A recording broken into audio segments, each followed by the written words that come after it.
Hey guys, welcome back to Telltale. I'm Emily, I'm Greg. and today we are going to be going over a lovely classic, actually a very little known classic it seems, called The Last American by J.A. Mitchell. That's John Ames Ames. Mitchell. Okay, John Ames Mitchell. Um, yeah, so real old one. Greg, give us the rundown of this guy. Okay. John Ames Mitchell was born in January 17th, 1845, died June 19th, 1918.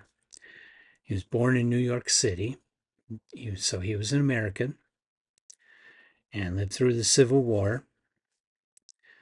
Um, he has kind of an interesting life because, in addition to being an architect trained at Harvard University and a writer, and an artist. He did his own drawings and paintings. Within here. He also was one of the two men who founded Life magazine. Mm-hmm. Okay, so let's see your resume next. This guy. This guy's impressive. Yeah, uh, and so he wrote a lot of stories, some of which are science fiction, and he wrote this story, which is what you would call proto science fiction. It takes place in the future after the fall of America.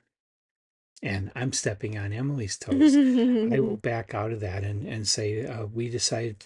I found out about this through the Public Domain Review website. I get their newsletter, and they were talking about this.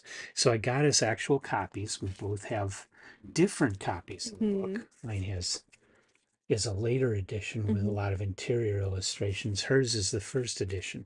And it has also quite a few interior illustrations done by the author himself. Yep. So that was pretty interesting. And I love that there's still a lot of foil stamping on this. This is just a really pretty, both of these are really pretty little books. So Mm-hmm. they're very intriguing. Mm-hmm. But yeah, so synopsis ready? Yes. All right. So this story takes place in 2595, the year 2595. The Persians, the Prince of Persia, and some of his right-hand man and crew are traveling and kind of get themselves lost at sea. And end up running into what is old New York. But this is after America has fallen as an empire. Mm-hmm. So it's kind of one of those things where it's basically their version of the lost city of Atlantis. People thought America was lost forever, like, but they knew that it had once existed. They just didn't know where on maps and that sort of thing. So America was kind of this urban legend, mythos kind of developed thing in the Persian prince's mind. And that there was very limited information about it. So when they landed on New York, they have all this social commentary about what they are assuming based off of what they're seeing in America. One of the things, I guess, like just talking about like building towering buildings because they don't want to spread out, they only spread up Mm-hmm. because they like to live so densely, and just all these really interesting assumptions from an outside culture who knows very little about us. Mm-hmm. There is one gentleman in this particular story called Nofur, which means no fool. It's basically most of the characters in the story have names that are play on words and Yeah. kind of like Like knows it all. knows it all. Fat and Bald. There's a Yeah. gentleman named Fat and Bald, but it's not quite pronounced that way, but that's literally what it's supposed to mean. He's fat and bald. Mm-hmm. Um, that kind of thing. So, No Fool is the one who has the most knowledge about the Americans because he went to university and one of his areas of like interest was the lost city of, the lost nation of America, Mm-hmm. essentially. So it's them walking around and making all these conclusions based off of inaccurate information from archaeologists, Yeah. saying things like, oh yeah, they had no culture, they just stole everybody else's, kind of things. All these things that are like kind of true, but assumptions also that are made based off of how we lived, seen from a third person view with very little context, Mm-hmm. which is very, very interesting. It's quite humorous, actually. Mm-hmm. And you can actually tell that J. Mitchell doesn't seem to know very much about Persia, Oh, except yeah. about the cult carpets, Yeah. which is kind of funny in this story. But yeah, it's basically just these guys coming around looking at these various cities. Eventually, they work their way over to Washington, D.C., and they actually find a group of three of the last Americans Mm-hmm. and have an interaction with them. And this is old enough, I feel like I can throw a spoiler in here. Yeah. Basically, there's a misunderstanding and they all kill each Yeah. other, essentially. There's very few survivors from the Persians, and none of the Americans live. Mm-hmm. So, but it's just really interesting because it has a lot of social commentary and how the Americans lived even then and even now. Not much has changed. Yeah. We are very capitalistic, which is commented on a lot, that everything was about making money and extravagance Mm-hmm. or having extreme poverty and that there was no middle ground. Yeah. So there's a lot that's still relevant today in here, which is kind of interesting, but also kind of sad when you think about it, that this was written 100 years ago. Mm-hmm. And not much has changed. No. For all the strides we've made very few. Mm-hmm. Um, so it's just a really interesting then and now perspective of what America is from the perspective of an American, but then putting himself in the place of someone who would have very little context. Mm-hmm. And trying to understand what they're seeing and what, why we behaved the way we behaved, why our buildings looked the way they did. They kept misinterpreting like banks and government buildings as temples and that sort of thing. It was very funny. Mm-hmm. But then they have interactions with the Americans themselves and start kind of having an understanding of how all this wealth and desire for money actually ended up being their downfall. It's very like Roman Empire kind of esque. Mm-hmm. So it's a really interesting story, kind of goofy, like, and it went by way too fast for me. Yeah, it's very, very short. It's a It's really very not short much more than a story. novelette, even though it's published as a novel. Yeah, and it's written like ship's logs, Mm-hmm. like little journal entries. Mm-hmm. Trying to find some of the Which illustrations. was popular. That's Yeah. the way Poe wrote the narrative of Arthur Gordon Pym. Mm-hmm. Yep. And so there's little illustrations in these two. You probably can't see them, but Yeah, I'll put we'll some put up at the some, end of the video. yeah, some back Slideshow there. of some of the illustrations and Mhm. the book covers, because the Yeah. different ones are, the book has some really cool artwork and really cool design work, I think. Mm-hmm. Yeah.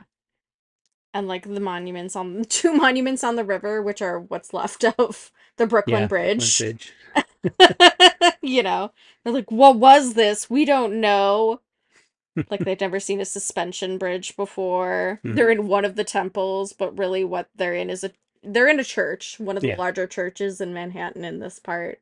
Hmm. So there's just some really interesting ways they interpret what buildings are and how people lived and that sort of thing. So it's Hmm. really, really interesting.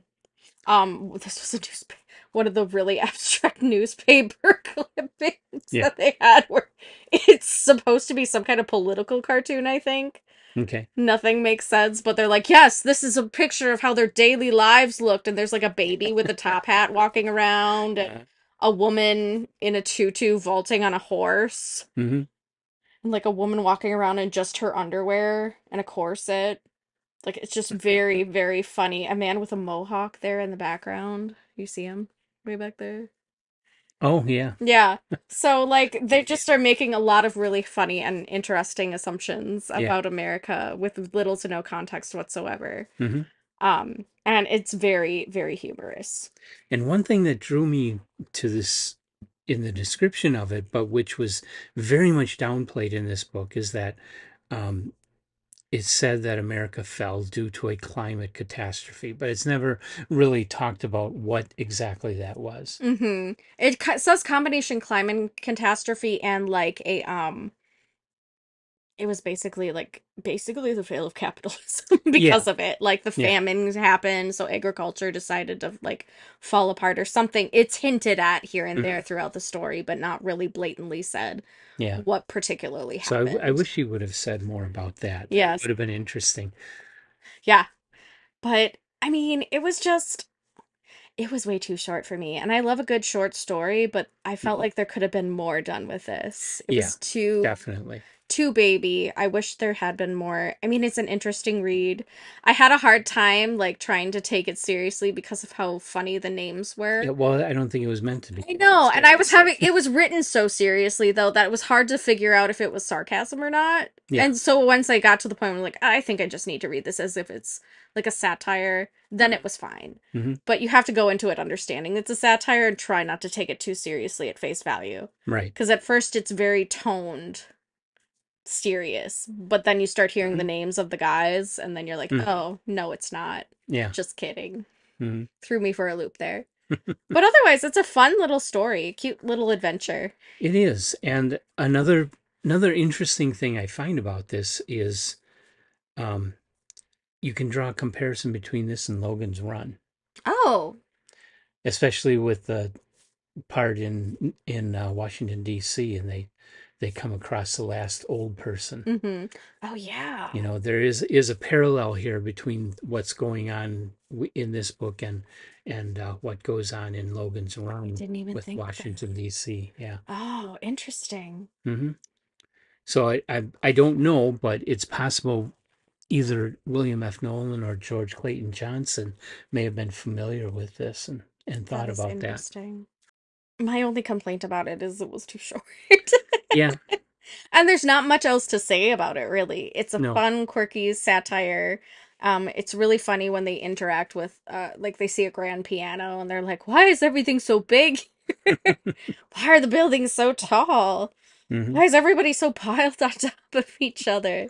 Look at all this extravagance in this place." Hmm. The only thing they recognized were the Persian rugs on Yeah. the floor. And those may have been ancient even before we got here, Yeah. even when they were first Which is purchased. possible. Yeah, so like the longevity of Persian stuff was kind of interesting.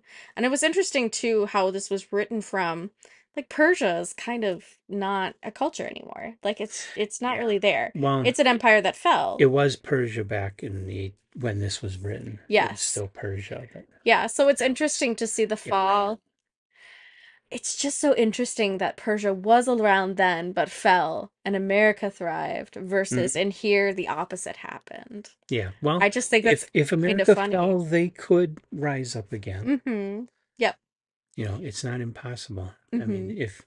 if America did collapse, somebody would fill the void. Mm-hmm. China, Persia, Yeah. Southeast Asia, somebody like that would probably rise Mm-hmm. and become the world power. Yeah, after the fact, but it's just very interesting the juxtaposition of that to us Hmm. now Hmm. when it wasn't intended then. I just think that's really interesting. But it also was kind of like J.A. Mitchell didn't know anything about Persia, so you don't get He anything probably about didn't. Persian culture at all except the mention of noticing the rugs. Yeah. Which I'm like, is that the only thing you notice about this culture? He either didn't or he was too entrenched in somewhat um, American mindsets about other Mm-hmm. cultures. Yes. Where we already made our own assumptions Yeah. and knew our own stuff about it. Well, But it's interesting that he even writes a character that's the same but in the opposite direction. yeah.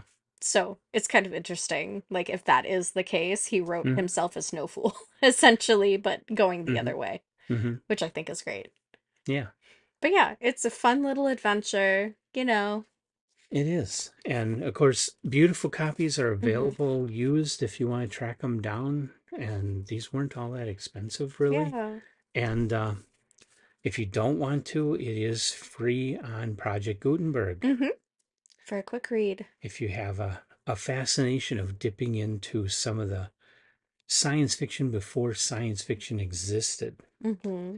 this I think is there's a lot of them. There's a lot of the proto science fiction books that are really just vehicles for somebody's religious doctrine, Hmm. religious philosophy. Hmm. Um, and they get very preachy and are very hard to read. This isn't one of those. This is a very refreshing, interesting, imaginative look into the future. Yeah. And it's actually quite lighthearted, this, until the end when everybody dies. Yeah.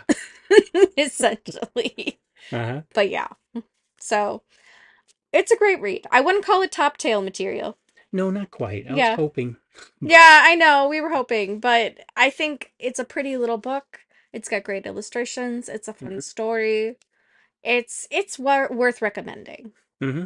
especially for that person, especially if you're an American. Seeing that other perspective is well worth the And understanding and time. and this is one of those things that, it has problems because of when it was written. If Mm-hmm. somebody today were to take this basic story and rewrite it Mm-hmm. from today, with a better eye for the future, a better understanding of possible climate catastrophes, Mm-hmm. a better understanding of Middle Eastern culture, Mm-hmm. and craft the this whole future of how America downfalls and how the Middle East would rise and Mm-hmm. become more prominent, and then find the ruins of them. It could make a really, really great novel for an Mm-hmm. excellent writer today to take Agreed. this. And it's public domain, so you don't have to worry about Yeah, stepping on you copyright. can literally pull from the Yeah. subject material. And do a Mm-hmm. really good job researching and rewriting this into a blockbuster novel. It's Yeah. it's a great opportunity for all you writers out there. Yeah, so if you guys want to let off the Greek myth retelling thing that's Hmm. going on right now, I think this would be a fun one. And A fun it's, one I to go mean, for. dystopians are popular. This is a dystopia. Mhm. Yeah, it's true. A Mhm. lighthearted Yeah. dystopia, but a dystopia nonetheless. Hmm. So yeah, that's really all I have to say about it. Yeah. It's just such a fun little short thing. Yeah. It's a good one. Hmm. Worth looking up. Yep.